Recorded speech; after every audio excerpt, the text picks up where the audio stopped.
Anime fans அனைவருக்கும் வணக்கம் and welcome back to my channel. So இன்னைக்கு வந்து பார்த்தீங்கன்னா சோல் எபிசோட் 5 தான் பார்க்க போகிறோம். போன எபிசோடில் எங்கே முடிச்சிருப்போம் அப்படின்னா, அந்த டாம் ரூம்க்கு இவன் போய் சேர்ந்திருப்பான். அந்த இடத்துல ஒரு சண்டை நடந்திருக்கும். ஜெயிக்கிறவங்க தான் அந்த ஒரு ரூமுக்கு பாஸ் அப்படின்னு சொல்லிட்டு முடிவு பண்ணி வச்சிருப்பாங்க. அப்போ இவன் கேட்பான், டேய் நான் வந்து படிக்க வந்திருக்கேன், என்னடா பாஸுங்கிறீங்க அப்படின்னு பேசிக்கிட்டே இருக்கும்போது அந்த இடத்துக்குள்ளே ஒரு பொண்ணு ஒருத்தி வராப்பா. இவ பேர் வந்து பார்த்தீங்கன்னா ஷாவு. இவ தான் வந்து நம்ம கதையோடைய கதாநாயகி.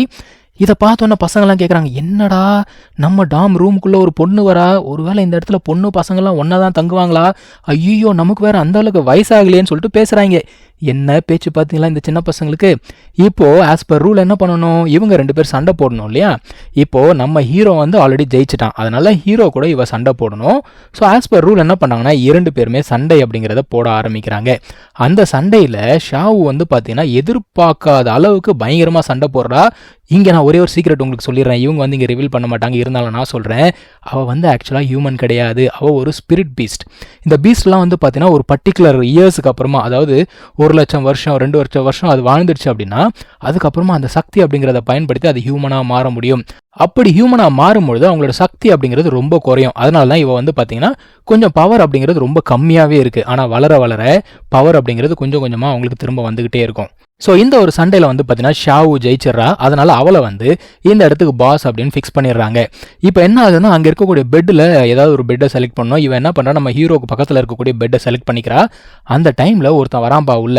அவன் வந்து கையில் ஒரு பெட் ஸ்ப்ரெட் எடுத்துக்கிட்டு வரான். என்ன அப்படின்னா, நம்மளோட ஹீரோக்கு கொண்டு வந்து கொடுக்குறான்.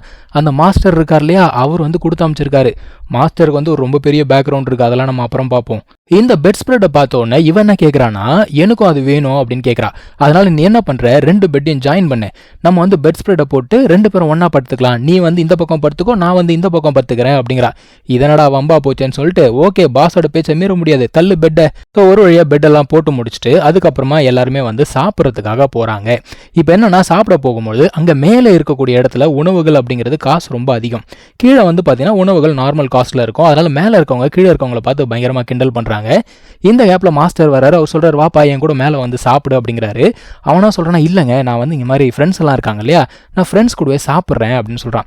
இந்த இடத்துல மாஸ்டருக்கு வந்து சந்தோஷம். ஏன்னா இவன் நினச்சிருந்தா மேலே வந்து சாப்பிட்ருக்கலாம், ஆனால் இல்லை நான் வந்து ஃப்ரெண்ட்ஸ் கூடவே இருக்கேன் அப்படின்னு சொல்கிறதுனால பரவாயில்ல, இவனுக்கு வந்து தன்னடக்கம்ன்றது இருக்குன்னு நினச்சிட்டு அவர் போகிறாரு.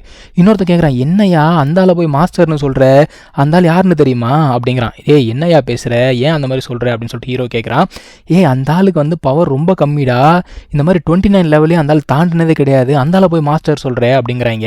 இவன் சொல்கிறான், எப்பா நீ சொல்கிறதெல்லாம் எனக்கு புரியுது, நீ நல்லதுக்கு தான் சொல்கிறேன்னு எனக்கு தெரியுது, ஆனால் அவர் தான் என்னோட மாஸ்டர், நான் வந்து ஃபிக்ஸ் ஆகிட்டேன், அதனால் அவரை பற்றி தப்பாக பேசாத அப்படின்னு சொல்கிறான்ப்பா.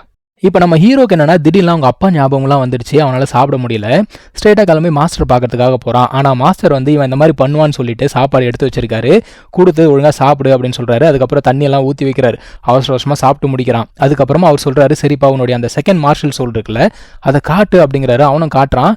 இவருக்கு பார்த்தோன்னா பகீர் நாய் போச்சு, என்னது இதுவா அப்படின்னு பார்க்குறாரு. மாஸ்டருக்கு இந்த இடத்துலேயே ஒரு சந்தேகம். ஏன்னா இவன் பேர் வந்து பார்த்தீங்கன்னா தங்சான், TANG தங்னு வரும். அது வந்து பார்த்தீங்கன்னா தங் ஹாவ், அது வந்து இவங்க அப்பாவுடைய பேர். அவருக்கு வந்து ஹாவ்தேன்னு சொல்லிட்டு ஒரு டைட்டிலும் இருக்கும்.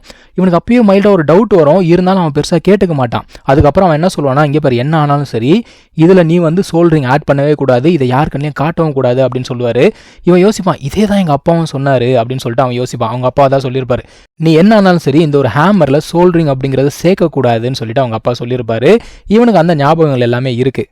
இந்த மாஸ்டர் வந்து பார்த்தீங்கன்னா சோல்ஸை பற்றி சொல்ல ஆரம்பிக்கிறாப்பா. சோல்ஸ் அப்படின்னா 2 கேட்டகரி வரும். ஒன்று வந்து பார்த்தீங்கன்னா பீஸ்ட் சோல், இன்னொன்று வந்து பார்த்தீங்கன்னா இந்த மாதிரி tool beast soul. Beast soul அப்படிங்கிறது இந்த மாதிரி நம்ம ஏற்கனவே பார்த்தோம் இல்லையா, அவருக்கு உல்ஃப் பீஸ்ட் அப்படிங்கிறது இருந்துச்சு, அதே மாதிரி ஒவ்வொருத்தருக்கும் ஒரு பீஸ்ட் இருக்கும். இதெல்லாம் வந்து பீஸ்ட் சோல். அதே மாதிரி டூல்ஸ் வந்து பார்த்தீங்கன்னா நம்ம அது வெளியில் எடுத்து சண்டை போட முடியும். ஆனால் பீஸ்ட் சோல் அப்படி கிடையாது, உடம்போட ஃபியூஸாக இருக்கும், எனர்ஜி மட்டும் தான் கொடுக்கும். ஆனால் டூல் சோல் அப்படி கிடையாது, அந்த டூலை வந்து வெளியில் எடுத்து சண்டை போட முடியும். அது மட்டும் இல்லாமல் இதில் வந்து நிறைய பிரான்ச் இருக்குங்க. Healing branch, food branch, control பிரான்ச்னு சொல்லிட்டு ஏகப்பட்ட பிரான்ச்சஸ் இருக்கு.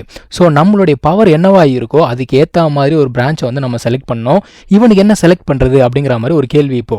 ஸோ அடுத்து என்ன பார்க்கணும் அப்படின்னா, இவனுடைய வளர்ச்சிக்கு ஏற்ற மாதிரி சோல்ரிங்ஸ் அப்படிங்கிறத நம்ம பார்க்கணும். ஏன்னா தப்பான சோல்ரிங் எடுத்து ஆட் பண்ணிட்டோம்னு வச்சுக்கோங்களேன், இந்த சோல் பீஸ்ட்டு இந்த சோல் பவர் ரெண்டுமே வந்து ஆட் ஆகாது, பிரிஞ்சு போயிடும். அதனால கரெக்டான பவர் எது, இவனுக்கு எது செட் ஆகும் அப்படின்னு சொல்லிட்டு பார்த்து ஆட் பண்ணணும்.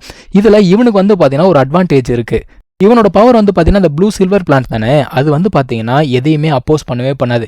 ஏன்னா நேச்சரில் அது இருக்கிறதுல ரொம்ப வீக் அப்படிங்கிறதுனால இதை விட ஸ்ட்ராங்காக எது இருந்தாலும் அதை தன்னோட சேர்த்துக்கும். அதனால இது இவனுக்கு ரொம்ப பெரிய ஒரு அட்வான்டேஜ். ஸோ இதோட வந்து பார்த்தீங்கன்னா இந்த ஒரு எபிசோட முடிக்கிறாங்க. நம்ம நெக்ஸ்ட் எபிசோடில் மீட் பண்ணலாம். தேங்க்யூ ஸோ மச் ஃபார் வாட்சிங். Take care. பாய்.